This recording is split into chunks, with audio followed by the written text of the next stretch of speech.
مفتی صاحب کی بارگاہ میں میرا یہ سوال ہے، اگر سب لوگ ایک دوسرے کے پیچھے نماز پڑھنا شروع کر دیں تو فرقہ واریت تو ختم ہو جائے گی؟ آج کل یہ چورن بیچا جا رہا ہے۔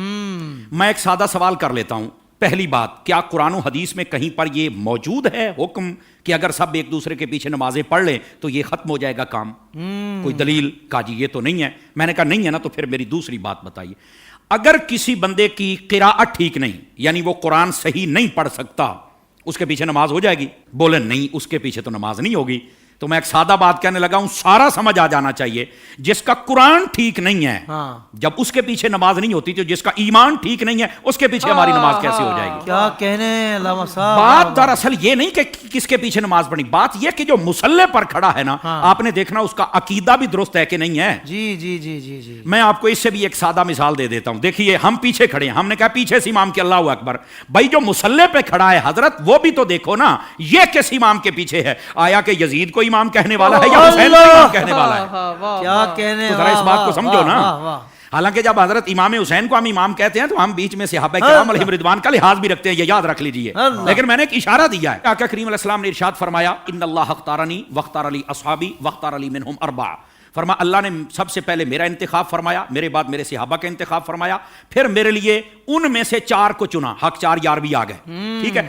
پھر اس کے بعد فرمایا، اس کے مختلف پہلو آگے ہیں، مختلف الالفاظ والطرق والسند، یہ روایت ہے، لیکن ایک روایت یہ بھی ہے، فرمایا ان قریب ایک قوم آئے گی، ینتقصونہم ویسبون اصحابی، جو میرے صحابہ کرام میں سے نقص نکالے گی، عیب نکالے گی اور گالیاں دے گی۔ فرمایا جب یہ آئے تو حضور ہم نے کیا کرنا ہے؟ فرمایا لا تواکلوہم ولا تشاربوہم ولا تسلموا علیہم ولا تسلوا معہم ولا تناکحوہم، او کما قال علیہ السلام۔ میرے آقا کریم علیہ السلام نے فرمایا، نہ ان کو سلام کہنا ہے، نہ جواب دینا ہے، نہ رشتہ دینا ہے، نہ لینا ہے، نہ روٹی پکا کے ڈالنی ہے، نہ ان کے ساتھ کھانی ہے۔ اور میرے نبی کریم علیہ السلام نے فرمایا، مر جائیں تو جنازہ نہیں پڑھنا، ان کے ساتھ نماز نہیں پڑھنی، سمجھ آ رہی؟ ان کے ساتھ نکاح نہیں کرنا۔ تو میں نے کہا یہ ہمیں چورن مت بیچو، ہم نے حضور کی حدیث پڑھی ہوئی ہے۔ اگر کوئی چاہتا ہے کہ ہمارے سامنے کھڑا ہو کر ہمارا امام بنے، امام بننے سے پہلے بندہ بن کے مجھے یہ بھی بتائے تیرا نبی کے بارے میں کیا عقیدہ ہے، تیرا صحابہ کے بارے میں کیا عقیدہ ہے، تیرا افضلیت صدیق اکبر بکار بارے میں کیا عقیدہ ہے، تو کل صحابہ کو جنتی مانتا ہے یا نہیں مانتا، تو نبی پاک کی اہل بیت کے بارے میں کیا کہتا ہے، یہ سارے عقیدے مجھے بتا دے، میں تیرے پیچھے کھڑا ہو کے نماز پڑھ لوں گا۔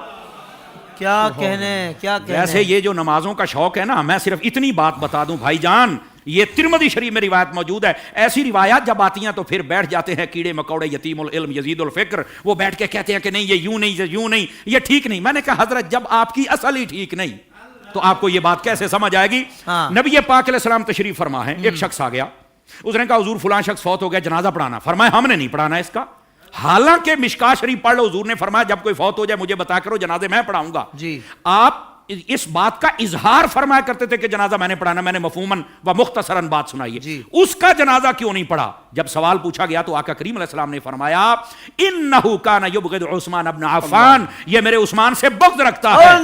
جب حضرت عثمان کے بغضی کا جنازہ نہیں پڑھنا تو بتاؤ پھر ابو بکر کے بغضی کا جنازہ ہم کیسے پڑھ لیں؟ بتائیے کیسے ہم ان کے پیچھے نمازیں پڑھ لیں اور ان کے آگے کھڑے ہو کر ان کے جنازے پڑھائیں اور ان کے ساتھ ہم پیار کی پینگیں چڑھائیں اور ہم ان کو جفیاں ڈالیں؟ بھائی ان سب کو سمجھنا چاہیے، یہ ڈائریکشن ہے سیدھی سیدھی سڑک، یہ شفاعت نگر کی ہے، اس سڑک پر آ جائیں جس کا نام راستہ اہل سنت ہے، ہم تمہارے پیچھے کھڑے ہو کر نمازیں پڑھنے کے لیے تیار ہیں۔ تو جب عقیدہ ہی واضح نہیں ہے تو آڈی پنجابی کہندے نے ویکھ کے زہر تو کوئی نہیں پیندا۔ حضور شاہ صاحب ہماری پنجابی ویکھ کے زہر تو کوئی نہیں پیندا، تو پھر ہم تو نہیں پی سکتے۔ ویسے اگر کسی کو زیادہ شوق ہو نا، بس نہیں وہ قرآن پڑھتے ہیں تو چھوڑو جی چھوڑو، داڑھی بھی ہے تو چھوڑو جی چھوڑو، مصلی پہ ہے، تو میں نے کہا آبا صاحب اللہ کی تفسیر اٹھا کے دیکھ لے، یہ تیرا شوق بھی پورا ہو جائے گا۔ حضرت حافظ صاحب ہوا یہ کہ حضرت فاروق اعظم کا زمانہ اقدس سے ایک قریب محلے میں امام آ گیا، اس کو نماز کے لیے ہر نماز کے اندر جب وہ قرات کرتا ہے تو آبا صاحب تولا پڑھتا ہے۔ لوگوں نے کہا بھی اور قرآن نہیں آتا؟ کہتا آتا ہے۔ تو یہ کیوں پڑھتا ہے؟ کہتا مزہ آتا ہے۔ اچھا، انہوں نے کہا ذرا حضرت فاروق اعظم کی خدمت میں لے کے چلے۔ حضرت فاروق اعظم کو بتا، آپ نے طلب فرما لیا، واقعہ لمبا ہے، آپ نے طلب فرما لیا۔ آپ نے جب طلب فرمایا تو آپ نے کہا کیوں پڑھتا ہے؟ کہتا ہے مجھے نا اصل میں مزہ آتا ہے، اس لیے کہ اس میں معاذ اللہ اس کی سوچ دیکھو، پڑھ سب کچھ رہ گئے لیکن سوچ دیکھو اس کی۔ اس نے کہا جی بات یہ ہے کہ اللہ نے اپنے حبیب کو یہاں جھڑکی پلائی ہے تو مجھے بڑا مزہ آتا ہے اس میں استغفر اللہ استغفر اللہ. یہ خارجیانہ سوچ تھی. سمجھ آ رہی ہے میری بات کی؟ یہ توہین کی سوچ تھی.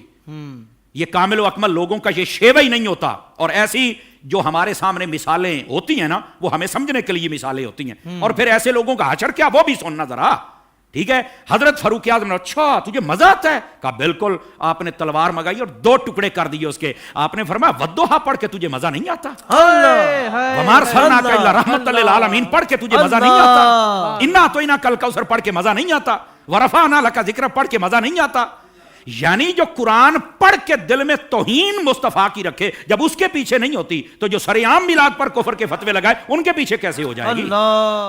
سوشل میڈیا پر اسلام کی صحیح تعلیمات جاننے کے لیے ابھی حافظ سائر قادری کا نیا YouTube channel Islamic digital studio subscribe کر لیں, اور ہاں نوٹیفیکیشن بیل آئیکن کو بھی پریس کر لیں تاکہ ہماری نئی ویڈیوز آپ تک بر وقت پہنچ سکے.